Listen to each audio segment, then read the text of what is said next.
السلام عليكم الاخوان، تنتمنى كلشي يكون بخير وعلى خير. في هذا الفيديو غادي نشوفوا كيفاش يهضروا التوانسه والمصريين والمغاربه على الماتش ديال المغرب وتونس، وشنو تيقولوا عليه والاراء ديالهم في هذا الماتش هذا. المهم اخوتي بلا ما نطول عليكم ونخليكم على الفيديو ونتلاقاو في الاخير ان شاء الله. الافريقي يحبوا ولا يكرهوا. تونس نعرفوا نربحوا ماتشواتنا، ومع المغرب والجزائر ومصر اشقائنا القراب ديما كانت اليد العليا لينا بصراحه. معناها كل تواضع ما يلزموش اشقائنا ياخذوا الكلمه هذه باش يروها، لكن كنا نعرفوا نلعبوا الماتشات هذوما. ان شاء الله المقابله الجايه تكون كما هيك باش نحضروها، نحاولوا مقابله كالمقابلات الكل. صحيح عندها اهميه على خاطر دربي، لكن تقعد مقابله ما بين اشقاء ومقابله كره قدم وديه وكل ما يغاني. ان شاء الله نروحوا بالفوز ان شاء الله. شكرا زياد. اذا الاعلام التونسي اللي مش عايز يتهد، واللي مش عايز يسكت، واللي مش عايز يبطل استفزاز. الاعلام التونسي هيفضل كده لامتى؟ انا مش فاهم. طالع يقولك هنكسب المغرب يوم 7/6 في الشهر، هنقدر ان احنا نكتسح ونفوز على المنتخب المغربي لان احنا عندنا لعيبه افضل من المنتخب المغربي، وهنروح للمغرب على ارضهم وسط جمهورهم وهنقدر نفوز وننتصر عليهم. ولا حول ولا قوه الا بالله. قلت مليون مره، وقلت بدل المره كتير جدا جدا. يا توانسه، يا اعلام تونس اهدوا شويه. يا اعلام تونس عيب اللي انتوا بتقولوه. كل مره تقولوا كده، كل مره تطلعوا تستفزوا المغاربه، كل مره تتكلموا بهذا الشكل الغير محترم. وايه اللي بيحصل في الاخر؟ هل انتوا بتفوزوا؟ هل انتوا بتنتصروا؟ هل انتوا بتكسبوا؟ هل المنتخب التونسي في النهائي او في النهايه بيكسب؟ لا والله ما بيحصل. المغرب هو اللي بيكتسح تونس، والمغرب هو اللي بيدمر تونس، والمغرب هو اللي دايما يخرج تونس من البطولات. انا مش فاهم كمية الاستفزازات دي. البطل ما بيقعدش يتكلم كتير. انت شايف نفسك ان انت هتكسب المغرب، اسكت بقى ما تتكلمش كتير. لكن انت فرقتك ومنتخبك تعبان، مله ما عندوش امكانيات، تعبان للاسف الشديد. تونس تعبانه، بكلمك بكل امانه. منتخب تونس بالنسبه للمغرب منتخب تعبان جدا جدا جدا، وما عندكش الامكانيات. عامل بس زي الاعلام الجزائري، شاطر تطلع تتكلم تحدف كلام تستفز المغاربه. يعني ايه هنكسب المغرب 3 و4؟ يعني ايه؟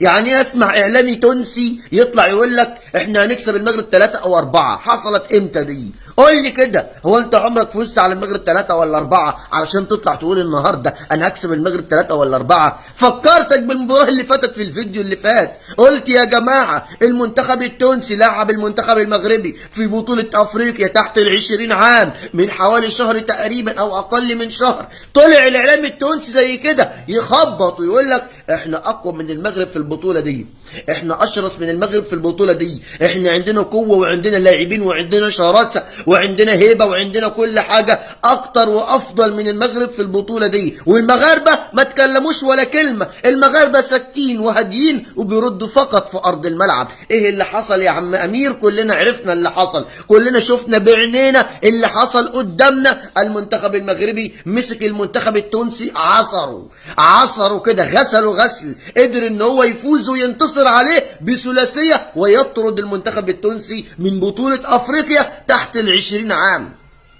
اهدوا واستقيموا يرحمكم الله، استقيموا يرحمكم الله. انتوا مش قد المغاربه، انتوا مش قد المغاربه، ولا عندكم لاعبين زي المغاربه، ولا عندكم اي حاجه زي المغرب. المغرب يا ابني لاعبين عمالقه وكل حاجه عمالقه. انت مش لسه شايف اشرف حكيمي اللي ربنا يبعد عنه الاصابات، اللي بسم الله ما شاء الله مكسر الارقام، من افضل لاعبين العالم، قدر يتوج مع نادي باريس سان جيرمان ببطوله دوري ابطال اوروبا، سجل في ربع النهائي وفي نصف النهائي وفي النهائي، عمل شغل عالي جدا جدا جدا. ابراهيم دياز وايوب الكعبي وسفيان رحيمي لاعبين على اعلى مستوى، بلال الخنوس. انت في ايه؟ انت المفروض تهدى كده وتروق كده وما تتكلمش كتير. المفروض ان انت اللي تخاف، المفروض ان انت اللي تكون مرعوب. Les gars, la Tunisie a lancé ce rendez-vous et je peux vous dire que ça sera tout sauf un match amical. Capitaine de la Tunisie, Ferjani Sessi, a déclaré que on va au Maroc pour gagner. Il pense peut-être que ce n'est qu'un match de gala ou l'inauguration d'un stade rénové, mais ils verront que les Tunisiens, ce sont des vrais hommes on revient avec la victoire. Le directeur sportif tunisien aussi a déclaré, non parce que là ils sont bouillants les Tunisiens, a déclaré que ça plaise ou non, la Tunisie est un adversaire difficile face à nos frères comme le Maroc ou l'Algérie ou l'Égypte. C'est souvent nous qui avons l'avantage contre nos frères marocains. Ce ne sera pas un simple match amical, c'est bien plus que ça. Zied Jaziri. Toutes ces déclarations ont été faites après la victoire 2-0 pour le Burkina Faso et les Tunisiens sont très heureux parce qu'à chaque fois, ils disent que leur bête noire, c'est le Burkina Faso. Comme quoi, dans le foot, il n'y a pas de bête noire, les gars. De toute façon, en plus, c'est haram de dire ça. Bref, les gars, déjà que le match, il m'en fallait pas beaucoup pour me hyper. Wallah, que les joueurs marocains, vous n'avez pas intérêt de vous louper. C'est bon, j'ai hleuf tellement. Vous n'avez pas intérêt de vous louper. Et les gars, il faudra me le remettre à sa place. Directement, les gars, première minute, je veux que voilà, un contact pour montrer bien que voilà, que nous aussi on est des hommes, khoya. Voilà. En tout cas, j'aime bien, ça va être électrique, les gars, ça. Et j'espère que les supporters seront au rendez-vous. Même si c'est jour de l'Aïd, les gars, il faudrait être au rendez-vous, il faudrait mettre la pression. Je suis dégoûté de ne pas y être. Mais voilà, les gars.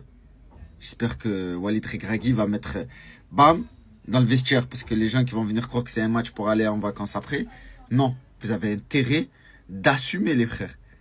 En tout cas, voilà, hâte, vendredi 7 juin, jour de l'Aïd, Inch'Allah, il y aura le match entre le Maroc et la Tunisie, ça va être un match électrique.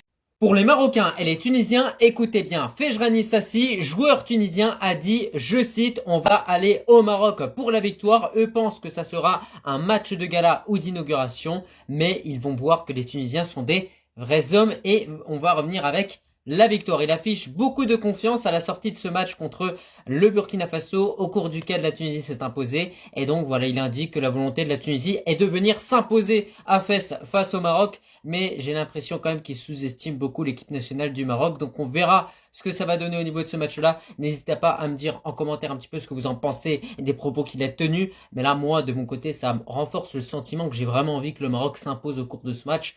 Surtout après ces déclarations. Mais généralement, vous savez, avant un match de football, avant un derby nord-africain comme ça, il faut jamais beaucoup parler.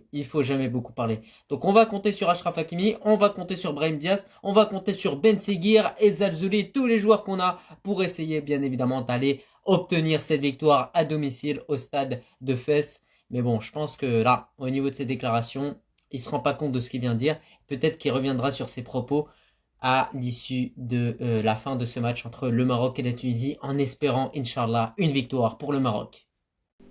وكيف ما شفتوا خوتي كان هذا هو الفيديو ديالنا ديال اليوم. تتمنى تخليو لنا لايك وكومونتير واشتراك وتقولوا لنا الاراء ديالكم في التعليقات. وشكرا لكم على المشاهده ونتلاقاو في فيديو قادم ان شاء الله. تحياتي.